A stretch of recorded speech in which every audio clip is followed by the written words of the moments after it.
This is an official announcement from the Podcast Tonight Awards. Your favourite show that you're listening to right now has been officially nominated for a Podcast Tonight Award. But the power is in your hands. Amongst other categories, this show is in the running for the prestigious Listener's Choice Award, and they need your vote to win. You can show your support and help them get the recognition they deserve. The link to vote is in their show notes and bio. Go now and make your voice heard. This has been a message from Podcast Tonight, celebrating the best in audio. Coming to you from the Freedom Federal Credit Union Studios, Harford County Living presents Conversations with Rich Bennett. Slow pitch affairs.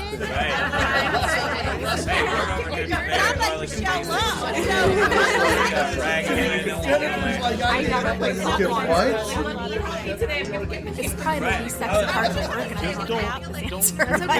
No. The truth is, Today's guest brings a level of honesty and courage that stops you in your tracks. Noah May has been fighting battles most people never see. Depression since he was 13, anxiety diagnosed at 18, and moments in his life when the weight of it all nearly took him out. But instead of staying silent, he chose to use his voice. Noah is now the host of the Lethal Venom Podcast, along with two others, where he speaks unfiltered truth about mental health, life, and the struggles so many folks quietly carry. He's a proud Auburn University graduate from the great state of Alabama, a storyteller at heart, and someone who knows firsthand what it's like to feel like an outcast, to feel not good enough, and to fight his way back from the edge. What I love about Noah is that he's taken every painful chapter and turned it into purpose. He's become a voice for anyone who's ever felt alone, misunderstood, or afraid to open up. I'm telling you right now, those of you listening, you're going to get a lot out of this. We've talked about mental health a lot on this podcast, and a lot of times how it leads to addiction. So today we're not talking about just mental health. We're also going to be talking about his podcast, but we're also going to be talking about survival, resilience, and what happens when someone refuses to let their darkest moments define them. So Noah, first of all, I got to ask, man, how you doing today? I'm doing really good. I'm doing real good. Good. I also have to ask you this, because before we started, I noticed a tattoo on your arm. What's the tattoo? So I have the word fighter on my left arm. I love that. And I have a survivor on my right arm. That is freaking awesome, man. That is all. And I'm taking it because of the anxiety, depression, and everything else. Yeah. They kind of play a role in the story a little bit on down the line, so I can go more in depth about the tattoos and the meanings behind them. Go for it, man. The show is all yours. So, as you kind of have mentioned, I have been dealing with the mental health struggles for technically a decade now. Right. It's been almost a decade. And when I was 13, that's kind of when a lot of my mental health struggles began. I got diagnosed with it.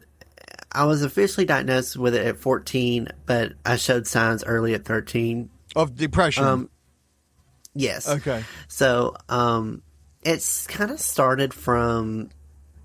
My grandmother was real sick at the time. She got diagnosed with Alzheimer's and dementia. And so, that sickness kind of did me in a little bit about, for depression. I also kind of had started becoming a little rebellious during that time as well. Mm-hmm. I kind of started being not doing well in school. I had a really bad porn addiction at the time. I was hanging around kids that were bad influences on me. Right. And everything kind of just took its toll on me. The following year in 2016, when I was 14, my mom ended up catching me with the porn addiction, and we had I kind of talked to her for like 2 hours. And Wow. She kind of spilled everything for 2 hours about just the past year, essentially, what was going on at the time, what I was really going through. And she said, okay, we'll take you to the doctor and we'll see what he has to say and see if we can get this figured out. Right. So I went to the doctor and he said, it's no question you have depression. I mean, there's just it's obvious that you have it. Everything was just red alarm, everything. So he put me on some depression medicine, and basically for the rest of my high school career, this was kind of going into high school. So my first year of high school was with the depression medicine. Essentially all throughout high school, it was just kind of a battle with depression. It was I have a special form. It's called clinical depression. And of course, anyone that doesn't know, clinical depression comes and goes in waves. Yeah. There's not really you can't really depict when it's going to happen. So throughout high school, that was just kind of what I dealt with. And then, when I turned 18, that's kind of when the anxiety got introduced as well. I was a senior in high school at the time. It was 2020. This was about a month before the pandemic started. Oh, jeez.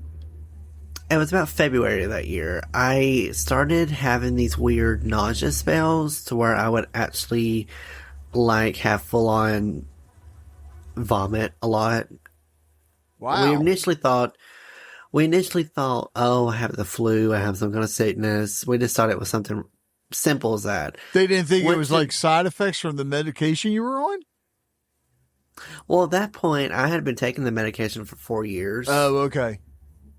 So we didn't have any suspected thing about it being anything with the medication at all. And my medicine had not changed. So I was still taking the same medicine, same pills at the time. So we were kind of just stoned. We went to the doctor. He didn't see anything kind of out of the ordinary or alarming. And so he said, I think prescribed me some medicine, and we kind of just went on. Well, this kind of kept going on for a month, off and on. I was in and out of school because the nausea was so bad where I got really sick from just whatever it was that I couldn't go to school. I stayed out of school. Wow. I think between January and the time I got diagnosed, I missed about a month's worth of school. Wow. At that time. Holy shit. Because of how frequent I was having to stay out.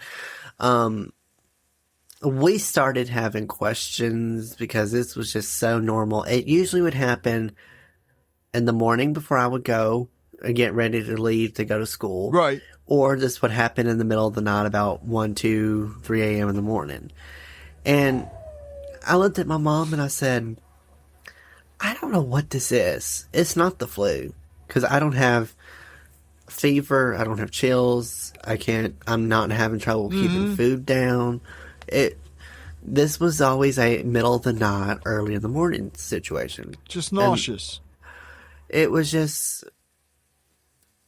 a weird feeling. Yeah. And my mom said, well, do you think it's your depression acting up? And I said, well, I've never had this kind of feeling from it, so I don't want to say it's the depression. Yeah. So we went back to the doctor and he ran some tests. He looked and checked everything, and nothing screamed abnormal at the time. And this is something you never really want to hear your doctor say. He actually had no clue what was going on. He said, but that doesn't mean that there's not something going on here. There's obviously something happening, or else you wouldn't be having these spells. Right. So I said, okay. He asked me, was there anything in your life at that point that was getting to you? Was there something that was kind of bothering you? And I said, well, No, because school wasn't as bad as it was. I was making all A's in all my classes at the time and was doing really well. And I said, well, besides from one class that's kind of difficult right now, no, I wouldn't say school was a problem. Mm-hmm. He said, let's try an experiment. He wanted me to stay out of school that whole next week and just see if school was the cause of it. Okay. And surely enough, it was. Really? At the time, I didn't know about it, but after looking, I think it was from my history class. I was having to take a political history class, and of course I hated politics and I hated like American history at this time. And the teacher I had was really hard. He was just a dick to all of us in there. And my doctor, we came back for the week and I said, well, the nausea spells have not been as severe now. They've kind of have gone away. And he said, I did some digging and I think that you have anxiety. And he said, let me explain. Because at that point, I knew what anxiety was at the time. And that typically was, most people have tightness right here. They can't breathe. They're having like panic attacks where they have manic episodes of breathing real fast. That's what my definition was. He said that that's what most people have. He said in some instances, and it's not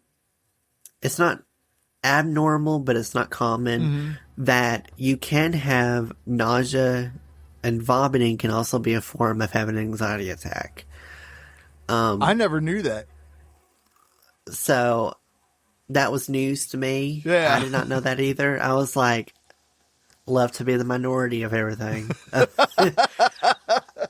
I thought, okay. So I said, what can we do to...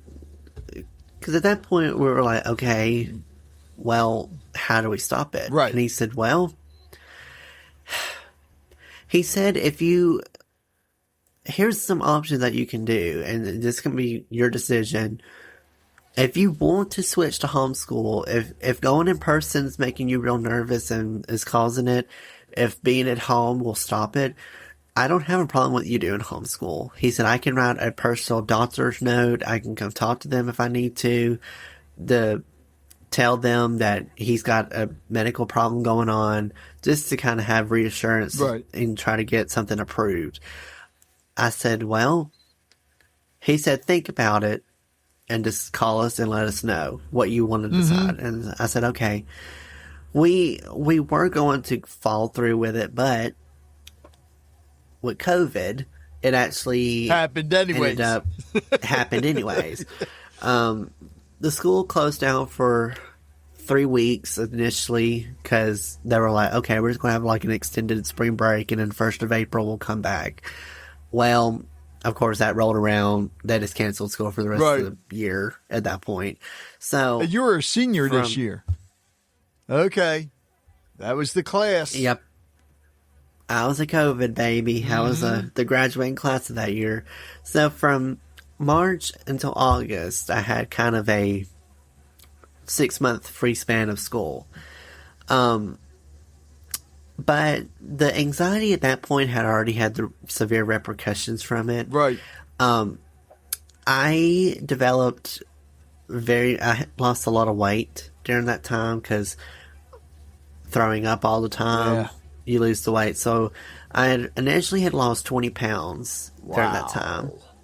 I weighed 140 before it started, and then by the time we got a diagnosis, I was 120. And how tall are you? At the time, I was 5'9", 5'10". That's a lot. That's 20 pounds, a lot to lose. Yeah, it was a lot on my body at the time. Yeah. So he prescribed me with Ensure, in which people that don't know, that's a protein shake that has a lot of fat in it that helps people gain weight. He wanted me to drink one a day. Okay. So he said, drink one a day. Don't drink it too fast because of health thick in fat it has in there and protein, you'll get sick real quick from it. So he said, sip on it throughout the day. Just take one a day to sip through it. Wow. He said that it does have a bad taste. So if you want to mix it up with ice cream and make a milkshake out of it, you can do that. So this was right before school had officially got canceled. And so I was like, well, I'm going to have to drink this regardless if I'm at school or not. So my mom was like, are you sure you want to go to school and drink it? And I said, well, I've got to gain the weight back. Yeah. I said, I can't just do all this when I get home because that would just be not enough time in the day. And I said, if they ask questions, I'll just be honest with them and tell them what's going on. I didn't really care at that point. Right. So I took the first sip and I was like, oh. Nasty. I was like, oh, I don't know if I want to drink this at school now because I can't make a milkshake there. So and I got vanilla too flavor. Ooh, it does not was taste like awful. vanilla. It's got a distinct taste of it, but it's still got that nasty stuff. Oh, God. The saddest thing about that, though, was that after I had to drink it for so long, it actually started tasting pretty good to me. Yeah, after used a to while. it, yeah. So I actually ended up not having to mix it up with ice cream anymore. I could just drink it like it was, which was kind of like, I don't know if Straight? it's sad. Yeah, Well, straight. I do see people that do that. That do drink it straight. I wouldn't be able to. But Well, at first I couldn't, and then after I had to drink it for so long, it just kind of adapted to me, and I said, I don't know if this is sad or wow. I don't know that. So I had to get all the weight back, and I had enough time now with school being out. I could focus on that. But the damage really had already was done at that point. I really didn't have... There was just... My body had really gone through it. Yeah. I was real shaky going downstairs. I had all my strength was gone at that point. My arms were gone, my legs. Going down steps, I shook really bad going down the steps because of all the weight that I feel didn't like have you're in going muscle. to pass out at times, right? I didn't feel like I was going to pass out, but I just didn't have a lot of... I should say fall down is what I meant. Because of how shaky I felt you like were. I was... Yeah. I was afraid of falling. So I felt real weak going down anything. I can't open any bottles anymore at the time because of all the fat that was in my hands have basically turned to bones. I couldn't really open it. I could open like a bottle that had a smooth rim around it if it was like water bottles that have like the jagged kind of the rough ridges around it. I actually couldn't open it because my skin right here would peel up. So my skin would kind of peel if I was trying to open up any kind of bottle with the rough lid. So I would always have to use my shirt, or I'd have to use a gripper to help open bottles up. I get real shaky in my hands now. That's kind of a symptom that hasn't really gotten better. Right. As I said, it had repercussions. This is still stuff I deal with daily now. I can open bottles now, and I'm not as shaky in my legs, but my arms... If I'm at like an odd angle, my arms shake. So I have real shakiness in my arms from that. And everything that I did made me anxious. It was just like a switch. So going anywhere made me nervous. It didn't matter if it was 5 minutes down the road, if it was to a person that I've hung out with 5,000 times. Everything made me nervous. And then if there was any change in the schedule, it would trigger the anxiety attacks. It was just a weird thing to have. What about going outside? Did you have any problem going outside? Going outside wasn't really a problem for me. Okay. But going anywhere where Away from the house. Away from the house Yeah. or leaving the house, that it triggered it. So for the rest of that year, it was kind of a struggle of dealing with it. The depression really spiked back up during that time. I had actually suicide thoughts at that time, which I didn't really tell anyone, but I did. But then later that year, when COVID had started, I actually got diagnosed with COVID. Oh, jeez. So, and I had COVID for 6 months. 6 months? Wow. Yeah, I was one of the long-term COVID symptoms. I basically had lost sense of smell or taste. Those were the only 2 symptoms I had. Didn't have chills, fever, nausea, nothing. It was, I just had lost my sense of smell or taste. Yeah. So I was still going to places even though I had COVID at the time because I was not diagnosed. I actually ended up getting misdiagnosed because a COVID test that I did came back defective. So, this was probably about a month or month and a half before I got diagnosed officially with it. So this was probably end of October, 1st of November. Okay. They did kind of an in swab of my nose to see if there was any kind of COVID bacteria in there. Well, the test came back a few days negative. So I thought, okay, cool. I don't have it. I just have a cold. That's what they originally thought it was a cold. Right. But after a month of it not getting better, we went back, did blood work, and I actually got diagnosed with COVID through my blood work. They actually had to take the blood cells in my bloodstream. So I looked at my mom and I said, I've had COVID this whole time. And I have been going to places, which of course I wore a mask, but I was going to class.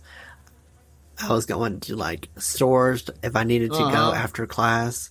So I mean, I was just a walking hazard for a month of never knew. And we had to do like the temperature checks to go in our college at the time. Cause with COVID, so if you had a fever, you couldn't come in. Well, I didn't have any fever symptoms. I mean, my temperature was pretty much normal, like 97, 98. I mean, in that normal range. So I was always able to come in, let alone I had COVID at the time. You said, correct me if I'm wrong, but you were high school, you graduated 2020, right? All right. So I want to point out something here for all of you listening, and we've mentioned this several times on the podcast. The class of 2020 were really hit hard because of COVID. Anxiety and depression went freaking sky high. And sitting here listening to Noah, when he's talking about the anxiety, my daughter was class of 2020 as well. And everything you mentioned with the shakes and all that, I felt like I was listening to my daughter because she was experiencing the same exact things. Didn't like going away from the house. Yeah, she would just sit in her bedroom all day. But she was constantly getting the shakes and feeling nauseous, and we couldn't figure out why. Took her to the doctor. Well, whenever she got to the doctors, it's so, I mean, those of you listening that say, no, the class of 2020, no, it's all in their mind. No, it is not. Well, mental health is always in your mind, but it is a fact. That class, you guys had it hit.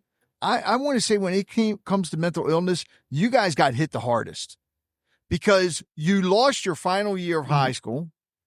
Yeah, I mean, you were doing it in school. Did you even have a graduation? We did have a graduation. It was I think we had it on time. At that point, we had been out of school for a month. Okay. Or 2 months. 2 months, yeah. At the time, they had shut it down for 2 months. We thought by that time it would get better, but everybody did.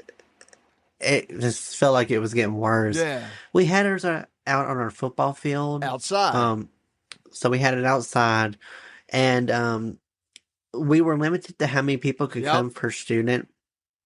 We had, I think, 4 people could come per student. Mm-hmm. So it could be like immediate family, and everyone else could watch it from home. Yes. And so that's kind of how our normal graduation ceremony went. We were split up. We were 6 feet apart on the football field, and we didn't really have to wear masks since we were outside. Mm-hmm. But it was just It was weird. It was weird because I actually had worked. I was actually on what was that? I think one of the top 7 guys in my class in total. And as a reward for doing that, I actually was able to work a graduation thing. I was like an usher or something.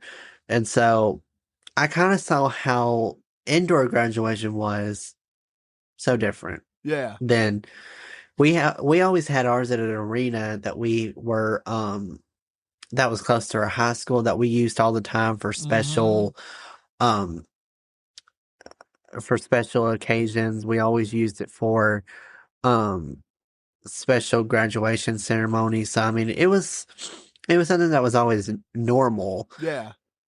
But it as you had said, it was just weird going in there initially with no we still had graduation practice, which I was a little surprised we did. Yeah. Which when we did practice, of course, we were like this with each other. Right. So, because we hadn't seen each other for so long, we were just like that. Yeah. So, wow. Yeah, because I know of my daughter, it was in the school, but everybody had to wait outside. They were bringing a student one at a time. They could bring in their family. They would walk across the stage, get their diploma. You have to go outside to get pictures taken. That was it. Nobody in the audience or anything. It was sad, and it was hard. It was hard on all you guys back then. A lot of people don't realize that. You know, and even the teachers, because a lot of the teachers, with the exception of maybe your history teacher, a lot of the teachers love their students, and they didn't get to see them leave. You know, but, oh, God. All right, so the anxiety, they finally diagnosed that. You did put the weight back on, right? Over some time? Over some time. Okay. But when I got COVID, it reversed everything that I had. So you lost it again? Lost it all again. Jesus. So 2020 for me was just a shit show. Yeah. Of trying to get everything taken care of. Mm-hmm. And finally, about April of that year of 2021, COVID broke. Mm-hmm. I finally broke from it. I could taste something again. It was like a new awakening for me. Right. I was so happy of being able to taste and smell something again. Mm-hmm. And then for about the next 2 years, it was just kind of a battle with my anxiety. It was just a everlasting battle that I had Mm-hmm. of trying to maintain it and trying to do something that can calm it down, but it's just like it seemed nothing worked. Yeah. Nothing wanted to go the way I wanted it to go. And then about 2022, I started going to therapy end of 2021 into 22. Okay. And it did have some help in it, but it was minor to maybe moderate success. Right. It was just not a full 100%. Oh, I'm back to normal. Everything's fixed. Went to a psychiatrist about, I think, April of 22, and she put me on this anxiety medicine that I had not tried before. Mm-hmm. Absolute godsend. Anxiety went away. The anxiety went down. It was just like a light switch. Wow. Couldn't do anything to know here I'm able to go to all these places I've really enjoyed going to. It was literally a huge mindset change. It was like a new life. Wow.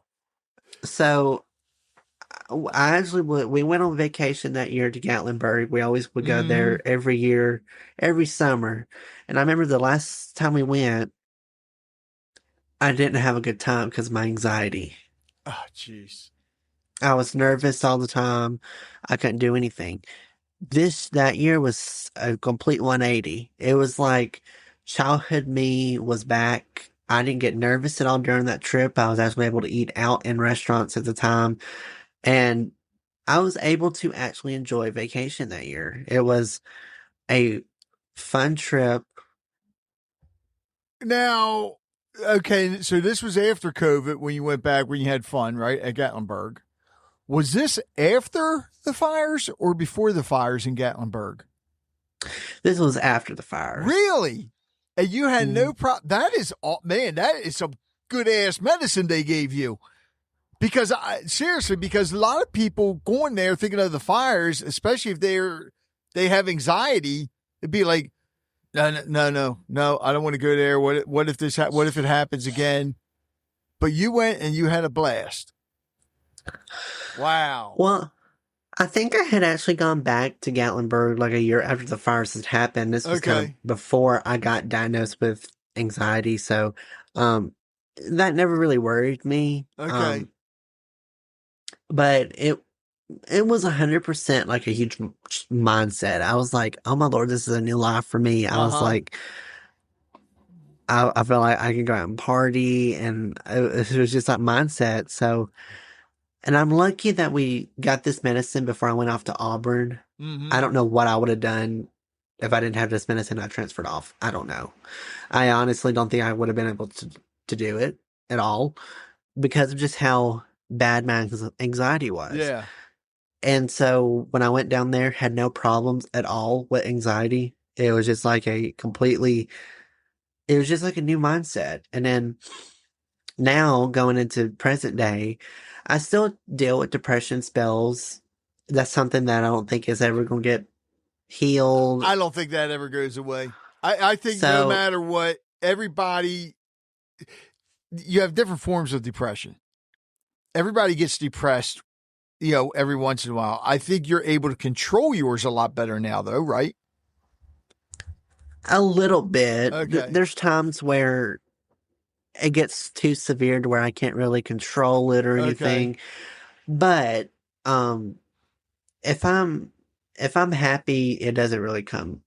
Yeah. But the anxiety for the most part has been really mitigated. I mean, don't get me wrong, I do have spells and moments of that, but they don't actually lead to like throwing up. Right. So I don't really have full on anxiety attacks. I get nervous here and there, human, normal. Yeah. But nowhere near the multitude of what it was. So the anxiety, I think for the most part, was healed. I honestly think it was completely healed and taken care of. Depression, is just kind of a daily. Yeah. It's just going to be something I have to deal with for the rest of my life. I mean, I might be able to grow out of it, but. Well, and the thing is, too, because you said the depression started with your grandmother and she had Alzheimer's. I take it you and your grandmother were very close? Yeah, we were very close. Growing up, we always used to have moments of we read animal books. I was a huge animal lover. And so we would buy any kind of book. If it was like a 2-page brochure or like 1,000 pages, we got every little book that we had of animals in there. And we would always look at it. That was kind of my best memories with her. And we always watched House Hunters together. She loved House Hunters. Oh my God. I love that show. She watched the House Hunters International. So that was kind of what we watched before I went to sleep. It was this, we would always watch that. And, me and her would always talk about, what house do you think they're going to get? And I said, I don't know. I usually like this house. And so those were some of the best moments and memories I have with her about that. She also helped with some of my schoolwork too. If I was out sick for for a week and had to play catch up, she always helped me. Right. I remember one time she did help me with taking down science notes and I think English vocabulary at one time. So we were close, and then when she got diagnosed with it, she was just not the same person. No, and it's hard to watch somebody go through that, especially when you're that close to them. And I've had friends go through that, and it is hard. You're listening to Conversations with Rich Bennett. We'll be right back. Let's take a little break here. I want to talk about one of my sponsors, Maryland Pickers. Maryland Pickers is a local junk removal service, and they also have dumpster rentals as well. I actually called Jeremy when we were doing our spring cleaning this year, and he brought the dumpster out and quick to answer the phone. Came out the day he said he was going to pick it up, answered all my questions. Everything was fine. Phenomenal. Very professional to work with. So if you're looking for junk removal service, if you're looking to rent a dumpster, contact Maryland Pickers. Go to marylandpickers.com or give them a call at 443-206-1859. Again, that's 443-206-1859. Tell them that Rich from Harford County Living sent you.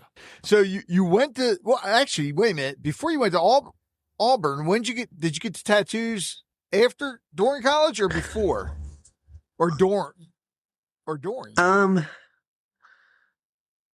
It's kind of a mixture of all of the above. Okay. So the first tattoo I got was a cross. I like this that one. I got at 18. It's actually my least favorite one. Really? Because of how they did it and where I went. It's not where I wanted it. I wanted it more on the side. And they're like, I can't do the side of the hand. And I thought, too fleshy. I was like, now people come in here and get their dick tattooed, and you can't tattoo the side of my hand. I was like, I said, okay.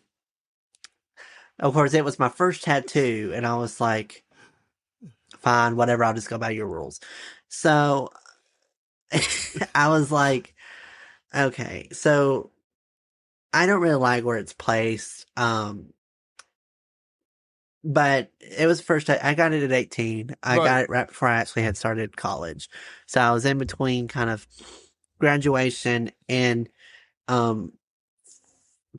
I remember all my friends were shocked that I got a tattoo. It was like breaking news for me. It was, I guess they didn't expect me to get a tattoo because I guess they thought that I wouldn't be able to get one. And now I have 4. And so it's just kind of if anyone else in my grade did it, it wouldn't have been a huge ordeal. But yet, if I get one, it's a huge problem. It's like, oh my God, you see what Noah did? It's like, yeah, it literally is breaking news on the late night news of me getting a tattoo. So, God. So, yeah, I had the cross for a long time, and then the fighter tattoo. It's my favorite one because I like how it's done the best. Yeah. The rest of the tattoos I went to another place, and all the rest of the 3 ones I got were really good by professionals. I really like them. I got this in 2021, I think, or was it 22? It might have been 2022. Okay. Yeah, I got this one in 2022, and then I have to do like muscle memory from remembering. Survivor I got 2023. I think I got it around Christmas of 23. And then I got the butterfly. I like that one. Last year. Okay. So last summer. So 24. I got that one. What's the story behind the butterfly? My mom actually wanted us to get matching tattoos, and I thought I did not know what to get. So me and her got matching tattoos. She kind of put some color on it. I'm more of a black person, so I like all black tattoos more than with color for some reason. For me, I like how they look on other people. I just don't want it on me for some reason. Weird mindset I have. She put some color in it. I just kept my plain. But I kind of have put it in memory of my grandmother. I had a feeling. She really liked butterflies, and they all have meanings. I mean, as you had mentioned, the words were for my overcoming of the depression and anxiety. So I dedicated the fighter one to that and the survivor to that as well. So I got those kind of words in honor of battling my mental health. Right. And then the cross was just kind of since I'm Christian, I was always like, and it was my first tattoo, and I was like, oh, I don't know what to get.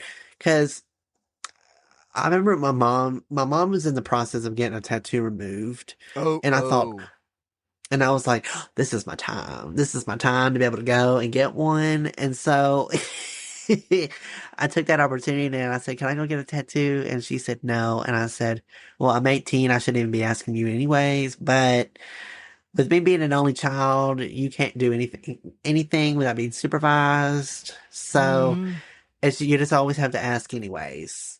So I said, go ahead. I was like, Mom, I said, Mom, I'm 18. Can I just get a small one? And she said, I guess you can get a small one.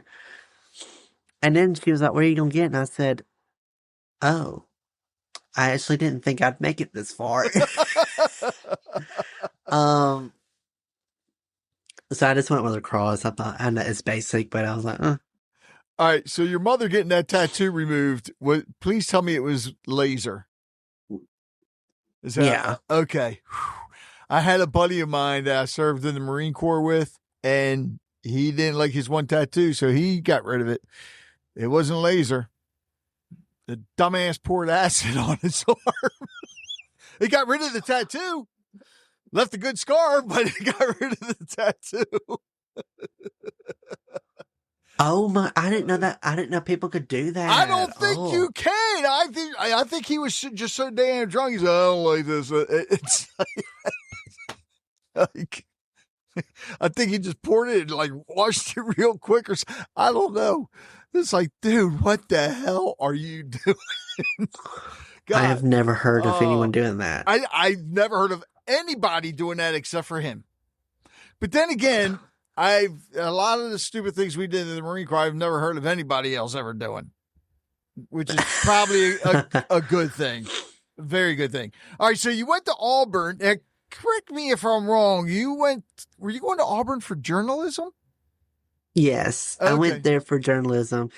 I usually even majored in it at my community college. I never really changed majors at the time because, well, at that point, I was already too far in. I was like, well, I'm 2 years in it now. I'm not changing it and going longer. I said, I'm stuck with it. So I was always kind of a journalism major before I signed up for college to begin with. My high school was real forceful about trying to pick a major. They wanted us to go ahead and pick a major then and now. So that when it came to signing up, it was an easy process. And I said, okay. I still didn't know what I wanted to do at the time. So I was like, I don't know what I was going to do. And then, I remember I used to watch, Ellen's talk show all the time after school, all the time. And I just had that idea of that's what I want to do, is be a talk show host. But I was like, I don't know what major that is or what I would major in. So I looked online and I saw one that said journalism. And I thought, okay. So I kind of just signed up with journalism, and that was kind of how I got my major, was from that. So majored in journalism the whole time I was in college, from first day to graduation day. I've never changed majors, never changed anything. I didn't do a minor. I didn't get a minor in anything. And I just got a bachelor's.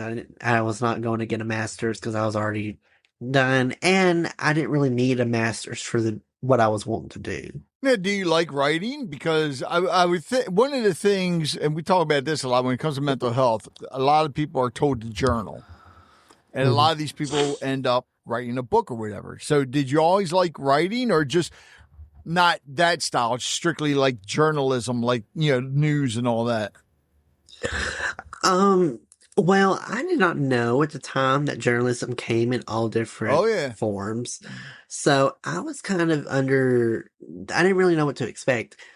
Shockingly enough, and maybe this is just for Alabama schools and colleges, I didn't do much writing in any of the classes, really. Yeah, when I went to community college, I remember I did probably 3 or 4 papers in the 2-year span that I went there, and then when I went to Auburn, I probably did double that, 5 or 6 during the 2.5 years I went there. It wasn't much. I thought it was going to be like paper every day, and assignment every day. Okay. No, it was. Wait a minute now. All right. So being in the journalism field in college, did they have you get an internship anywhere? Yeah, I did an internship. I did my internship at a radio station. Okay, so you really weren't writing unless they had you writing copy, right? And I didn't write anything during that time either. Wow. Well, I worked at radio stations. I was more of the soundboard person. Okay. So, like, if you've ever listened to radio and you hear the music playing in the background or you hear the commercials going or playing, that's what I did. That was me. So I would always go to commercial. I was always controlling mics and answering the telephones. That's usually what I did. So I was full on behind the scenes. And then the radio station I worked at, their show actually was a podcast. Well, podcast. They, I like the air quotes. They would just kind of take the audio from the broadcast. Yeah. And I would go in and take out the commercials and upload that as the podcast. So it was kind of like a live podcast that they did over the radio. Right. I would go in after the taping was done, and I would always go in and save the recording, and then I would go and edit out the commercials and then upload that episode. So, that's really all I did was work in behind the scenes, and I always edited in their radio show. So I take it, is that because, correct me if I'm wrong again, but you love music, right? Love music. Well, because one of your first, all right, and let me guess. Also, you like reading? Well, reading at the time, I started reading when I was in 2022. Like, again, I hated reading, and then something changed right before I went to Auburn, where I started reading again and loved it. And I think it was because, I don't have to remember this for a test. I don't have to remember this for an assignment. I can just read because I want to. I don't have to do a book report. Exactly. I was like, I don't have to remember it if I forget it. I thought, okay. So started reading again, but music I loved. But they were a sports station. So it was essentially me sitting in the chair for 2 hours listening to sports. Oh. And it was kind of a sports talk show. And I was like, I don't care about this. But I loved the radio station. The people there were amazing. I loved working there. I just did not know it was sports. But luckily, I didn't have to talk or anything. So that kind of saved me a little bit. Now, if I had to talk, I'd be like, I know. It's like, if a question was like, what do you know about football? And I could be like, well, it has a ball. That's about all I know. That's about as far as I can tell you about it. And you score a point, get a touchdown. It's 6 points, and then a field goal is an extra point that makes 7. So I was very much didn't know. Just like running the sound. Yeah. And the funny thing is, because one of my degrees is in radio, and I was a music disc jockey. I didn't like talking to people. I just like, playing the music, talking up the music, but I did not like talking to people. That's why I never thought I'd be doing this, But the reason I asked you about the reading and everything and the music, because your first 2 podcasts, which was, I believe it's Southern Reads, and the other one's Music Talks, right? Mm-hmm. So what made you decide to start them? The Southern Reads podcast was actually the first one I released, and Lethal Venom actually came from that podcast as well. Okay. So when I went to Auburn, one of the classes I was taking was a journalism class that had like 300 people in it. It was in one of these big lecture halls that Good Lord. It was the biggest class I ever took. We had a speaker come talk to us one day in class, and he had mentioned something about a podcasting class. And I was like, parked up in my seat. I said, I'm awake. I'm here. I'm listening. And he had mentioned that he was opening a podcasting class here next year, that if you were interested in maybe wanting to sign up and take it, to talk to your advisor to get on the wait list for it. Immediately went to my advisor and I said, hey, I just had this professor come talk to us about a podcasting class he was offering, and I wanted to come kind of get signed up for it and be like first ones on the list to be able to get into it. Well, so I was able to finally get in the class. I got accepted into the podcasting class. And one of the assignments that we did in there was a pitch idea. And we had to pitch a podcast idea to the whole class and kind of get their opinions on everything. So the book podcast kind of stemmed from that. I pitched that one and it had mixed responses. Some people liked the idea, some people didn't. Right. And during that time, I actually had thought about the Lethal Venom show. I actually had gotten a idea from I thought I wanted to do more of a truth-seeking podcast, and I wanted it to be kind of more of a variety show that kind of was more personal to me. And so which before I got into class, I actually had wanted to do a podcast since 2021. Okay. So this was like a 2-year, at that point it was 2 years of wanting to do one. And so I thought about it for the longest time about what I wanted to do, and then finally came up with that idea, and I think I might have pitched that to the class, and it kind of got the same critical response. Right. Some liked the idea, some didn't like it. It was kind of a thing of, I don't really care. I was still going to do it no matter what. Yeah. So I ended up doing it. And then, end of last year, I wanted to do a music podcast too. So that's kind of where that stemmed from. And then I launched that one this year. They pretty much all launched this year, Right. if I'm not mistaken. The book one might be end of last year, but I think I didn't start posting episodes for all of them until this year, I think. Okay. So, but yeah, that's kind of where all they come from. It kind of came from a podcasting class. But your Lethal Venom is, that's your full-time one now, right? Because that's got, I think, 85 episodes in. Yeah, it's 84. Okay. For some reason on Apple, they count the teaser or the trailer as an episode. I don't know. I hate that it's considered an episode. Oh, okay. It's stupid. Not really, because you think about it, a lot of people, before they go to listen to a podcast, they'll listen to that trailer first. And it's amazing how many podcasts don't have a trailer and they don't succeed. So, that trailer is important. So I wouldn't say it's stupid. It's still an episode. Look how many podcasts there are where there's a trailer, but the episodes are shorter than the trailer. So, yeah. But either way, the good thing is you have made it further than a lot of other podcasters have so far, and that's the important thing. The other important thing is you're out there talking about mental health, which is something that more people need. I mean, you're seeing more and more people do it. But it's great to see, people that are going through it actually out there, not just talking about it, but starting a podcast and talking about it.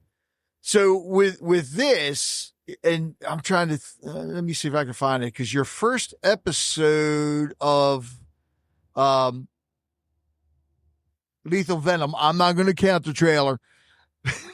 Okay. Oh, wow. Okay. So February of 2024, right? Or February 2025. Yeah, Okay. is when I posted the first full episode. Okay. So what? And I love talking to other podcasters because a lot of people want to get into podcasting, and they call me all the time asking me questions because of how long I've been doing it. So with this, what has been your biggest struggle so far for the podcast?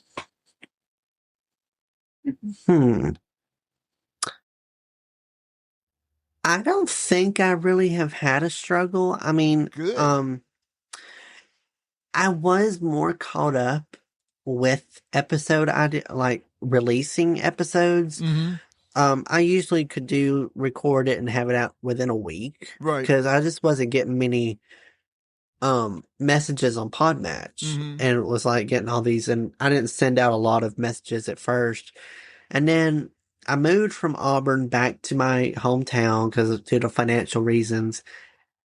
You wouldn't imagine how much a week can get you behind. I have been constantly behind and cannot catch up for some reason. I'm hoping that next week and for the rest of December, I can play catch up and finally don't feel stressed out. But I was not really I was kind of more focused on trying to catch up. Okay. So that's kind of the only problem I really face is catching up. Other than that, I really don't have any struggles on anything. You're dropping what, an episode a week? I try to at least post a week. Okay. I mean, there have been some days I post 3 times a day. Okay. You'll catch up. And then, yeah, I'll catch up eventually. It's funny. I mean, when I first started, I was only doing an episode a month. And then I went weekly. Now I'm 3 times a week. But a 1 hour episode used to take altogether like 8 hours for me to do with the editing and everything. Now I got it down to a science. So an hour of recording, an hour of editing, and then maybe an hour of the marketing. Yeah, because now when the software I use, I have the templates. When I edit it, everything goes right in there. The other thing I was doing when I first started, a lot of people do this. They were, I was taking out the uhs, the ums, and all that. And to me, that took away from the conversation. And I didn't want that. I wanted the natural conversation. So I leave that all in there now. And I think that's why it's been so successful. And you had my buddy on, Damian Bloss. Yep, I had him on like a few months ago. Yeah. It's crazy how many people I've interviewed now. You're building a network too. Yeah. People think I'm crazy for it, but they hear like that I've posted 80 episodes so far. I think I have 200 in the drafts I've recorded. Wow. So if that kind of shows you how far behind I am, there you go. But I have told people, I said, okay, it is 200, but if I had something happen to me and I can't record, I have a lot of backfire. That funnel, yep. I've got that. I've got a lot to try to lean on. Yeah. So I like to say that it's kind of backed up for a good reason. I actually am able to play catch up, but yeah, some people might think I'm a little crazy for that. No, but that's smart. That's smart. You always want to keep something in the funnel. I mean, all the recordings I have all the ones I've had recorded are scheduled all the way into February to be released, or maybe March. It might be March now. And that's dropping 3 episodes a week because I'm recording 3 to 8 episodes a week. So no, that's smart. What happens if all of a sudden, if you're recording and releasing as soon as you record and then you don't have anybody that wants to come on, then it's like, this from radio, it's dead air. And you don't want dead air at all.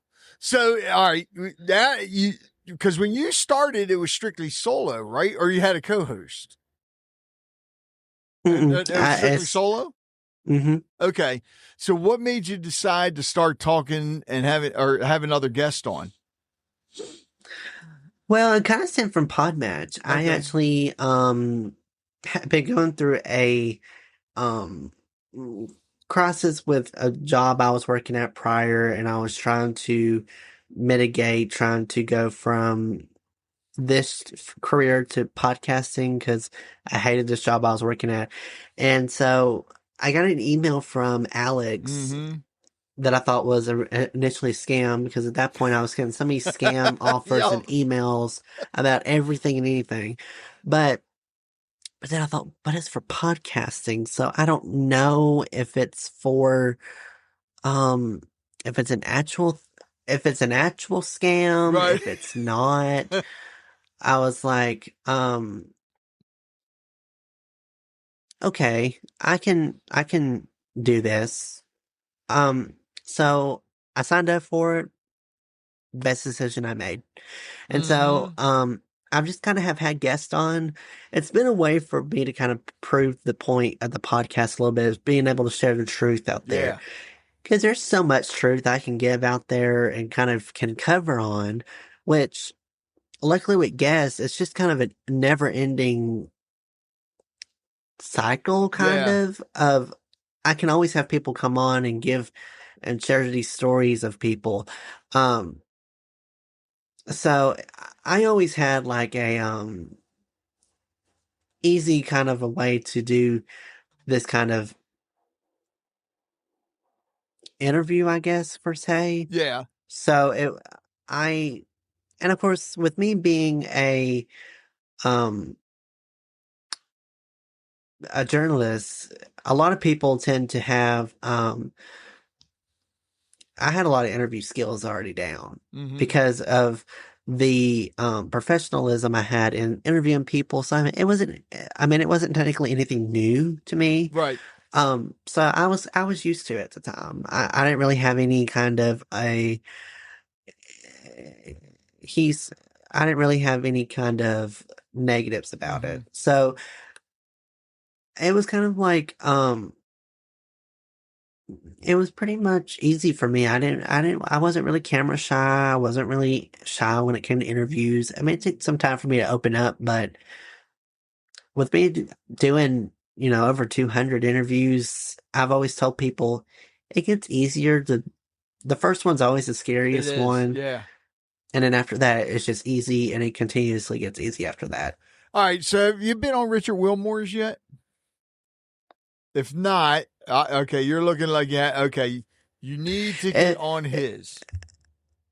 It's Make his Your Day podcast. Richer.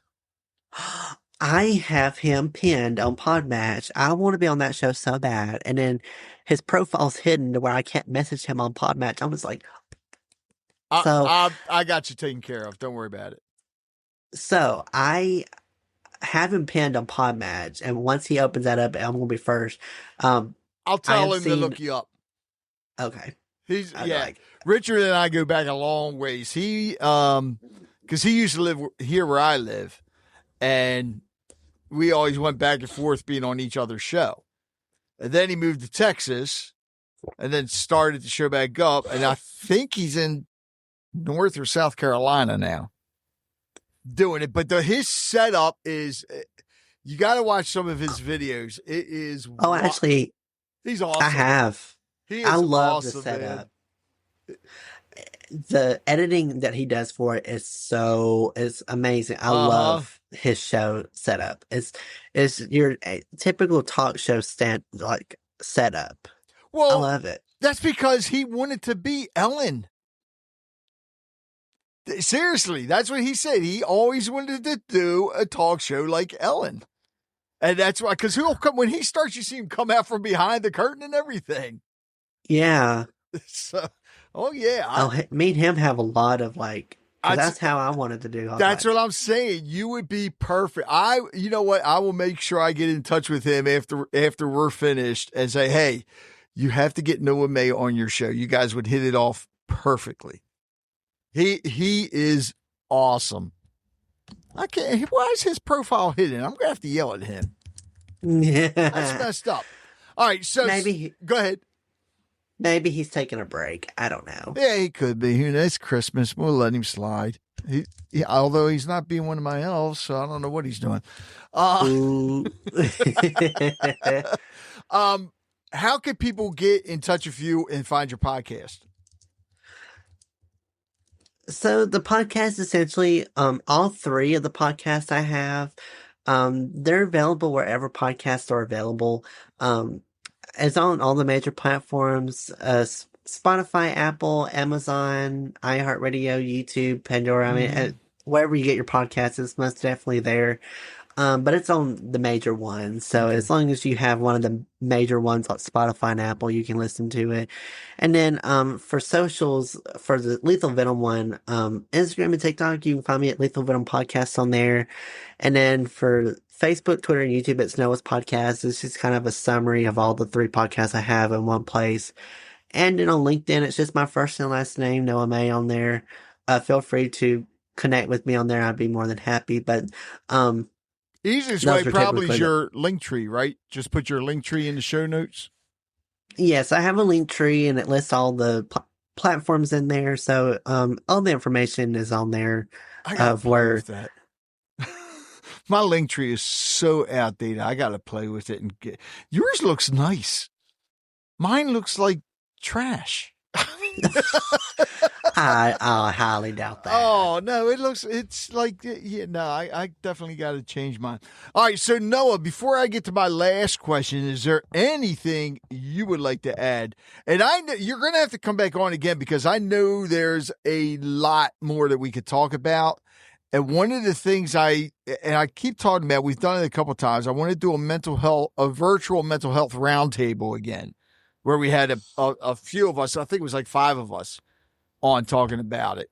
So if I ever do that again, I'll let you know as well. Oh, I would love to do that. Oh, they're fun and people learn so much from them. But what would you like to add before I get to my last question once I pull them up?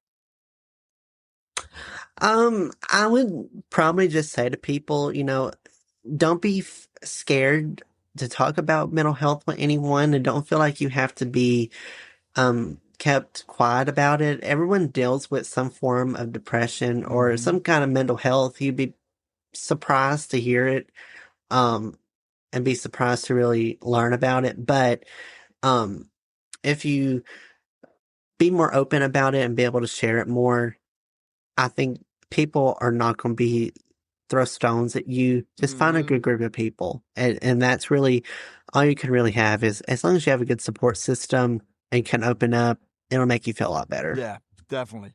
All right. So here's the hard part. Pick a number between 1 and 100. I'll go with 5. That's my lucky number. Why does everybody go with the low numbers? Actually, 5? I don't know if anybody's ever picked 5. Number 5. Scold me and then be like, oh, no one's ever picked 5. Oh, no. Okay. Somebody did pick this, but that's okay. It's a good question. If you knew you couldn't fail, what's the one thing you would attempt? Oh, that's a good question.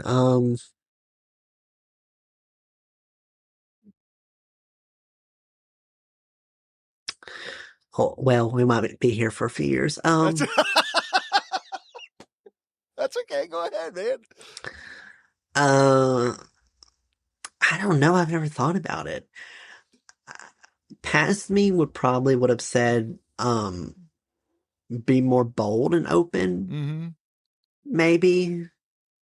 Because I tend to have a little trouble talking to people, and maybe if I would have shared my feelings a little bit more and knew I could fail from sharing it, I don't know. That's hard now because there's so much I could do, like have back when. Right. I don't know. That's a hard question because I mean, there's a lot of things that come to mind because it could be job related, it could be hobby related. There's so many things. Like, God, I'm trying to think. That is a hard question. I would probably say since you said job related, probably be more comfortable in job interviews. Okay. That was something I was never good at. Okay. though they were always stressful for me. And yeah, I don't know. Yeah, that's wow. I'm sitting here trying to you know what? I think with me, I'd have to say a chef for me, because I've always loved cooking. But if I knew I couldn't fail, that's one thing I would definitely attempt, is to be a head chef. Yeah. I wouldn't want to own my own restaurant because, oh my God, no way. I don't want all the headaches for that. Head chef's fine enough. Then I'm good. So, Noah, I want to thank you so much, man. And I know we're going to be talking again. I'll make sure I get in touch with Richard and tell him to get you on his show. And if there's anything with the podcast or anything else that you need, let me know. I'll be out there, man. Well, I appreciate you so much for having me. It was a great conversation. I had a really good time on here. So thank you so much for having me. Thank you. Thank you for listening to Conversations with Rich Bennett. I hope you enjoyed today's episode and learned something from it as I did. If you'd like to hear more conversations like this, be sure to subscribe to the podcast so you never miss an episode. And if you have a moment, I'd love it if you could leave a review. It helps us reach more listeners and share more incredible stories. Don't forget to connect with us on social media or visit our website at conversationswithrichbennett.com for updates, giveaways, and more. Until next time, take care, be kind, and keep the conversations going. You know, it takes a lot to put a podcast together. And my sponsors help out a lot, but I also have some supporters that actually help me when it comes to the editing software, the hosting, and so forth. There's a lot that goes into putting this together. So I want to thank them. And if you can, please visit their websites, visit their businesses, support them however you can. So please visit the following. Full Circle Boards. Nobody does charcuterie like Full Circle Boards. Visit them at fullcircleboards.com. Sincerely Sawyer Photography. Live in the moment. They'll capture it. Visit them at sincerelysawyer.com. The Joppatown Lions Club. Serving the community since 1965. Visit them at joppatownlionsclub.org. And don't forget the E at the end of Joppatown, because they're extraordinary. From now until February 28th, 2026, if you use coupon code CRB Podcast, again, that's CRB Podcast, you'll get 10% off all memberships from Port Discovery Children's Museum in Baltimore City. Again, that code is C as in Charlie, R as in Rich, B as in Bennett, Podcast. This discount is valid only for memberships purchased between February 10th of 2026 until February 28th of 2026. It cannot be applied retroactively to previous purchases and may not be combined with any other discount or promotion. All memberships purchased are non-refundable.